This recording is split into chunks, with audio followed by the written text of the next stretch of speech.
Well, Sally Pearson, I mean, congratulations, didn't even cover it for this year. It's been an amazing year for you. I think that last year I saw you compete at the World Championships, and I mean, I missed out, and I was just so amazingly inspired by what you've done and the way that you've progressed throughout the last 5-10 years.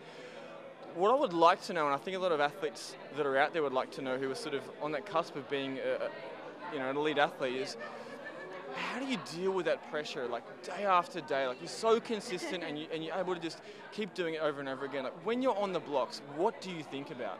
Well, you know, you're an athlete and you're a block starter as well. And I think that when you get to a major championships, it's all about just letting your body do the talking and leaving all the thought processes to training where you do your preparation. So when I'm on the blocks, I'm just like waiting for that gun to go and just getting ready to be the first one out of those blocks. But I love the pressure. I just have so much fun when I'm out there. That's where I feel I'm at the most peace.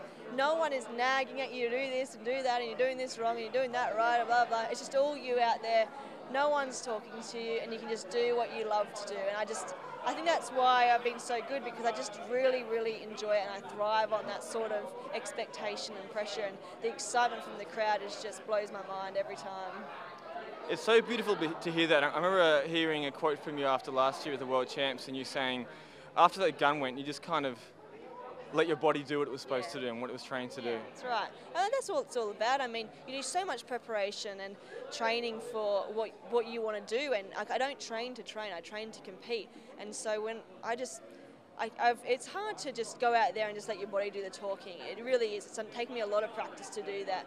And but then I just said, stuff it, I'm just going to enjoy myself. And I think that's what lets my body do the talking, is because I do have a lot of fun with it. You spoke tonight a little bit about the times that weren't so good when you were injured, and no doubt with how hard you train, you do have some days where you really can't be asked getting out of bed. What is it that kind of gets you going? Because I know that as an athlete, like we have those days so often. Like, what is it that makes you drive to be able to get out and do your best every day? Probably because I want to win. I'm such a competitor, and I know how to win. I know how to race, and I know that if I don't do this training session, I can't enjoy it as much, because I won't have that extra training session I needed to do to get there. So it's a huge big thought process that gets me into the training session, but it just comes back to competition and how much I really want to do well there, and I'm not going to let anything stop me. Now, on a technical note, as a hurdler as well, I'm really curious as to exactly when you're going over the hurdle, how far ahead you're looking, because your eyes are very fixated on what looks like the finish line, but I know that we're sort of keeping an eye on what we're doing. So do you know how many hurdles ahead you're looking when you go over the hurdle? I don't really think about it, but I mean, I don't look as far ahead as you. I mean, I can't turn a corner and turn my head around the corner and see the finish line. I'm just all what's happening in front of me. But I guess it's just one hurdle at a time. I've seen a lot of hurdlers that just run through and don't look at the hurdle, they just look straight ahead.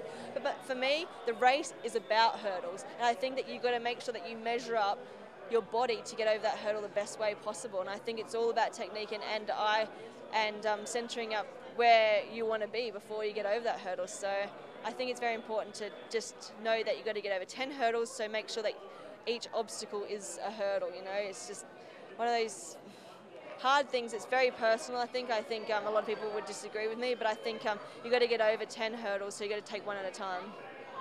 Well, it's hard to disagree with near perfect technique, but look, last question. You're obviously a very dedicated athlete. You give everything to your sport, and you absolutely love it, clearly. What do you say about sort of life balance and the fact that you've got an amazing husband and an amazing life, and how do you sort of juggle athletics with just living a normal life? Yeah, I think I'm very fortunate to have a husband like Kieran, because he doesn't do sport. He's never had a life in sport of any sort. So it's kind of nice and refreshing to not take my work home with me and get home and just talk about, plumbing, because he's a plumber. So let's talk about that. And I have 2 amazing dogs, golden retrievers, that I love dearly, and it's just, as soon as I walk in, they're just like at me straight away, and so you sort of forget about training straight away and want to just go and cuddle them and walk them around the streets. So I think it's very important that you have those passions outside of what you do and make it completely opposite of what you do as well, and it keeps you balanced, and it keeps you realising that there's more out there than just your sport. Absolutely. Well, look, Sally, congratulations again. Amazing night. Your awards are just beautiful. I'm holding one here, like, I wish I could get one of these one day, but congratulations and good luck for the next year. Thank you very much. Awesome.